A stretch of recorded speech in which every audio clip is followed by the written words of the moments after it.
நலம் காக்கும் ஸ்டாலின், உங்கள் குடும்பத்தின் நலன் அரசின் பொறுப்பு.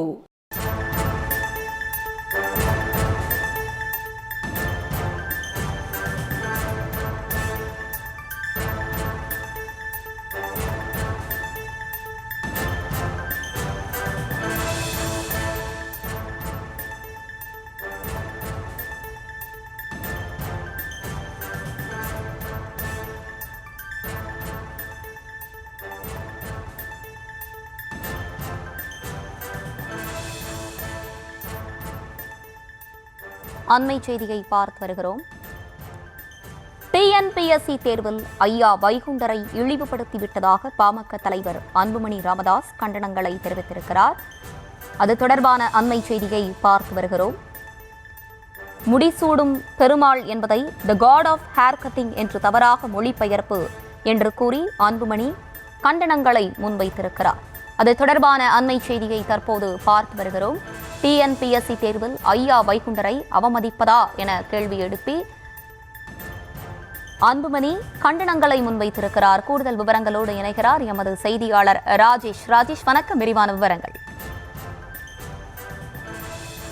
முடிவெட்டும் பெருமாள் என்று கூறுவதா? அரசு பணியாளர் தேர்வாணையம் மன்னிப்பு கேட்க வேண்டும் என பாமக தலைவர் அன்புமணி ராமதாஸ் தெரிவித்திருக்கிறார். ஐயா வழி என்ற புதிய கோட்பாட்டை உருவாக்கிய சாமித்தோப்பு ஐயா வைகுண்டரை இழிவுபடுத்தும் வகையில் டிஎன்பிஎஸ்சி தேர்வாணையம் நடத்திய போட்டித் தேர்வுகளில் அவரை முடிவெட்டும் கடவுள் என குறிப்பிட்டிருப்பது கண்டிக்கத்தக்கது என அன்புமணி குறிப்பிட்டிருக்கிறார். இந்த விஷயத்தில் டிஎன்பிஎஸ்சி காட்டிய அலட்சியத்தை ஏற்றுக்கொள்ள முடியாது, அவர்கள் வெளிப்படையாக மன்னிப்பு கேட்க வேண்டும் என்று குறிப்பிட்டிருக்கிறார். டிஎன்பிஎஸ்சி சமீபத்தில் நடத்திய ஒரு தேர்விலே அவர்கள் கேட்டிருக்கக்கூடிய கேள்வி, முடிசூடும் பெருமாள் மற்றும் முத்துக்குடி என்று அழைக்கப்பட்டார் என தமிழில் குறிப்பிட்டிருக்கிறார்கள். அதற்கான ஆங்கில மொழிபெயர்ப்பில் அவர்கள் தவறுதலாக த காட் ஆஃப் ஹேர் கட்டிங் என்று குறிப்பிட்டிருக்கிறார்கள். ஆனால் உண்மையில் எப்படி வந்திருக்க வேண்டும்? விஷ்ணு வித் எ கிரவுன் என்று வந்திருக்க வேண்டும். ஆனால் அவ்வாறு மொழிபெயர்க்காமல் தவறுதலாக அவரை முடிவெட்டும் கடவுள் என்று எழுதியிருப்பது மிகப்பெரிய ஒரு விமர்சனமாக மாறி இருக்கின்றது. இதை கூட சரியாக மொழிபெயர்க்க முடியாத டிஎன்பிஎஸ்சி எப்படி நிர்வாகம் நடத்துகிறார்கள் என்ற வகையில் அன்புமணி கேள்வி எழுப்பியிருக்கிறார்.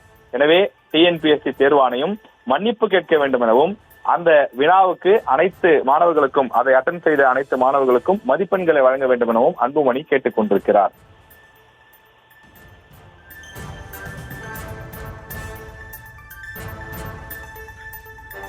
விவரங்களை வழங்கியமைக்கு நன்றி ராஜேஷ். நலம் காக்கும் ஸ்டாலின், உங்கள் குடும்பத்தின் நலன் அரசின் பொறுப்பு.